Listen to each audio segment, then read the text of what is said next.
Hello welcome everyone. आज हम question discuss करेंगे SL order of publication book में। ये क्वेश्चन है एग्जांपल 23 और ये प्रीवियस ईयर क्वेश्चंस में भी काफी बार रिपीट हुआ है।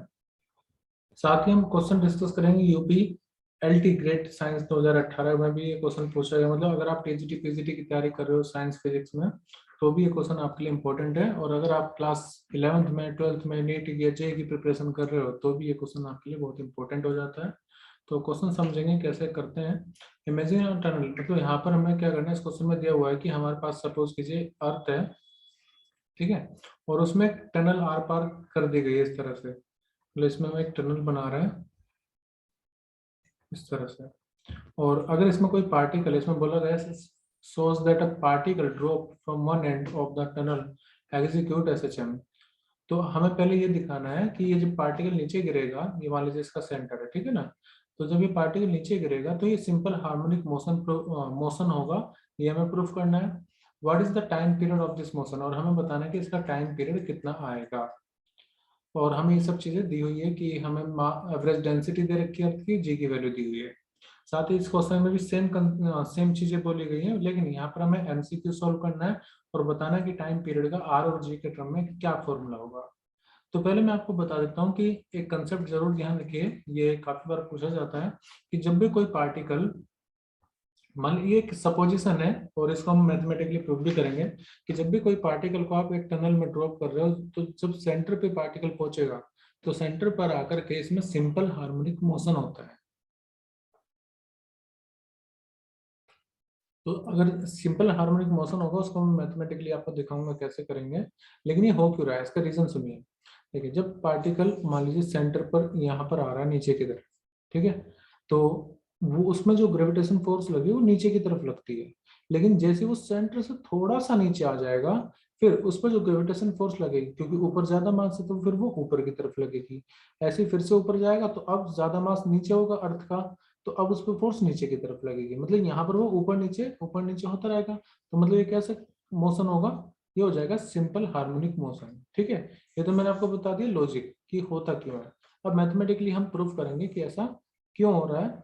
तो सबसे पहले हमें ये प्रूफ करना है कि ये जो मोशन है ये सिंपल हार्मोनिक मोशन होगा, ये प्रूफ कीजिए। अब इसके लिए कंडीशन ये होती है कि या तो आप ये प्रूफ करके दिखा दो कि फोर्स जो है वो डायरेक्टली प्रोपोर्शनल होगा डिस्प्लेसमेंट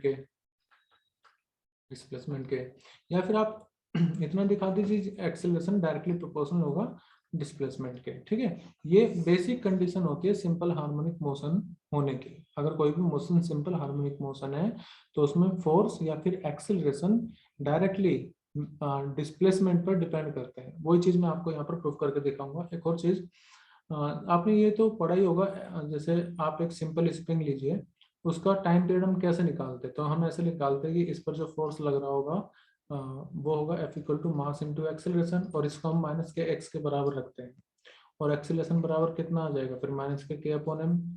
ठीक है, तो यहाँ पर हम टाइम पीरियड या फ्रीक्वेंसी जब भी निकालते हैं किसी भी सिंपल हार्मोनिक मोशन में, अगर आपको टाइम पीरियड या फ्रीक्वेंसी निकालनी है तो इस तरह की डिफरेंशियल इक्वेशन बना लीजिए। एक को आप ऐसे भी तो लिख सकते हैं D square x upon D T square equal to minus K upon M into में एक्स, क्योंकि एक्सेलरेशन डबल डिफरेंशिएशन होता है पोजीशन का।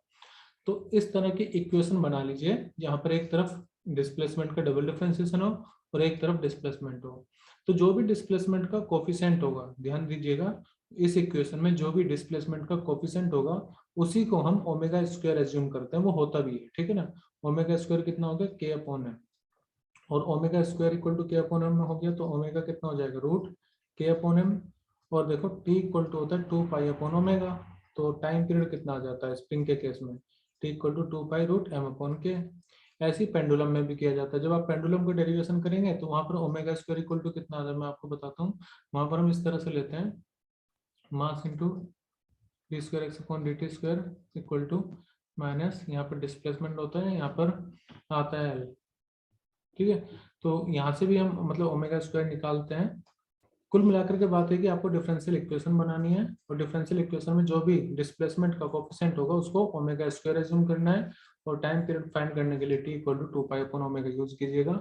यही कंसेप्ट में इस क्वेश्चन में भी यूज करूंगा। ठीक है, तो अब अपना मेन क्वेश्चन स्टार्ट करते हैं। मैंने अभी तक सिर्फ वो बताया कि हम इसमें क्या क्या कंसेप्ट यूज करने वाले हैं। तो देखिए आपको ये फॉर्मूला तो पता होगा कि जब भी कोई पार्टिकल नीचे जा रहा है तो उसका एक्सेलरेशन कम होता है, और जो एक्सेलरेशन का किसी डी डेप्थ पर, मैं मान लीजिए कि यहाँ से किसी डी डेप्थ पर नीचे जा रहा हूँ, तो जो फॉर्मूला होगा डी डेप्थ नीचे वो होगा जी इक्वल टू G1 - D/R। यहाँ पर जी क्या है, जो भी सरफेस पर एक्सेलरेशन रहा होगा, डी डेप्थ है, और आर यहाँ पर मैं कंप्लीट रेडियस, जो रेडियस है उसको मैंने आर माना हुआ है, तो यहाँ से यहाँ तक ये क्या है, आर है। ठीक है, तो इतना जो डिस्प्लेसमेंट देखो, ये मीन पोजीशन हो गई, क्योंकि इसके बाद पार्टिकल मोशन करेगा, तो ये कितना हो गया, मैं इसको मान रहा हूँ वाई, तो वाई इक्वल टू कितना, आर माइनस डी एज्यूम करके मैं चल रहा हूँ। ठीक है, वाई डिस्प्लेसमेंट है पार्टिकल का from the mean position when it is performing simple harmonic motion.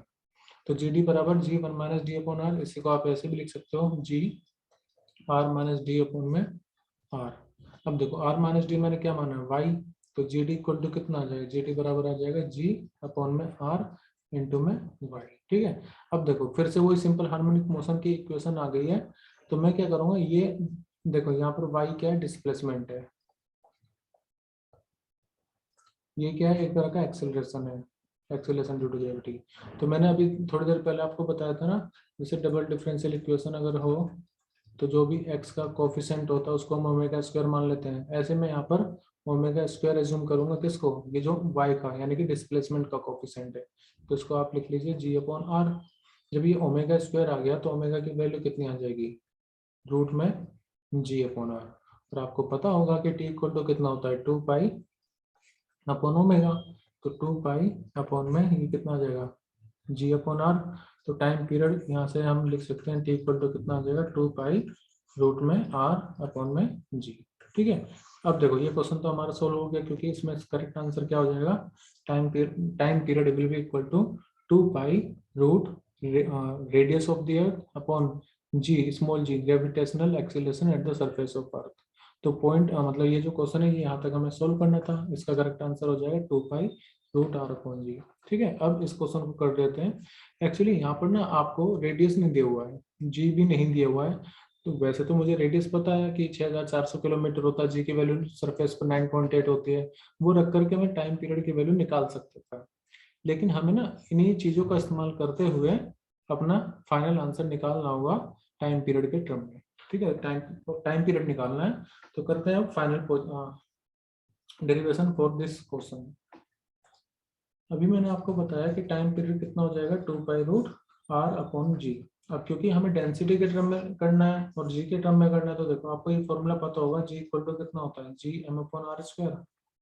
ठीक है, और देखो डेंसिटी इक्वल टू होता है मास पर यूनिट वॉल्यूम, तो मैं मास को क्या लिखूंगा, डेंसिटी इंटू वॉल्यूम, तो जी अपॉन में आर स्क्वायर, और मास बराबर हो जाएगा density of earth into volume of earth, और हम मान के चल रहे हैं कि ये एक पूरा स्क्वायर है, तो डेंसिटी और वॉल्यूम कितना हो जाएगा, 4/3 पाई आर की क्यूब, आर स्क्वायर से आर जाएगा, तो स्मॉल जी की वैल्यू कितनी आ जाएगी, 4/3 pi G into radius into density, small g की वैल्यू आ गई।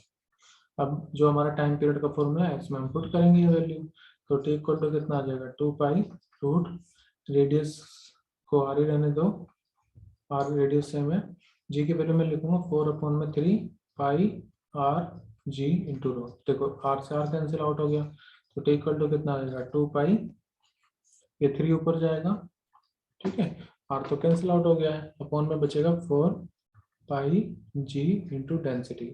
तो हो सकता था इस क्वेश्चन में रेडियस के टर्म में आंसर दे दिया, हो सकता है डेंसिटी के टर्म में यहाँ पर डेंसिटी बोला होता है, तो तब ये वाला आंसर करेक्ट हो जाता है टाइम पीरियड के लिए, T equal to 2 pi root में 3/4 पाई जी रो। अब देखो हमें जी भी पता है और हमें डेंसिटी भी पता है, वो सब वैल्यू हम पुट करेंगे, टाइम पीरियड 2 पाई 3/4 पाई, जी की वैल्यू कितनी है 6.67 इंटू 10⁻11, डेंसिटी कितनी है 5520। जब आप इसको सॉल्व करोगे तो टाइम पीरियड आएगा 5059.77 सेकंड। ठीक है, तो इस तरह से आप इस क्वेश्चन को सोल्व कर सकते हो। मैंने आपको बताया कि आप टाइम पीरियड कैसे ड्राइव करोगे, वैसे तो एमसीक्यू अगर करना है तो डायरेक्टली आप याद रखना T equal to 2 pi root R upon g. हमने ये भी प्रूफ किया कि जब भी जो पार्टिकल है अगर वो सेंटर की तरफ जाएगा तो उसमें सिंपल हार्मोनिक मोशन होगा, एसएचएम होगा, वो मैंने आपको बताया कि हमारा जो एक्सेलरेशन है वो डायरेक्टली डिस्प्लेसमेंट पर डिपेंड कर रहा था। तो यहाँ से हमने प्रूफ करा SHM।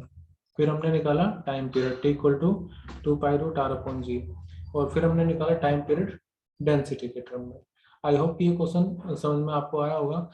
किसी डिफरेंट बुक में हो सकता है कि इसी क्वेश्चन को सोल्व करने का कुछ डिफरेंट तरीका दिया हो, लेकिन मैंने इस तरह से सोल्व किया है कि इसमें मिनिमम टाइम लगे और आसानी से आपको समझ में आ जाए। आई होप कि आपको ये क्लियर हुआ होगा। फिर भी अगर आपको कोई डाउट है तो आप मुझे बता सकते हैं।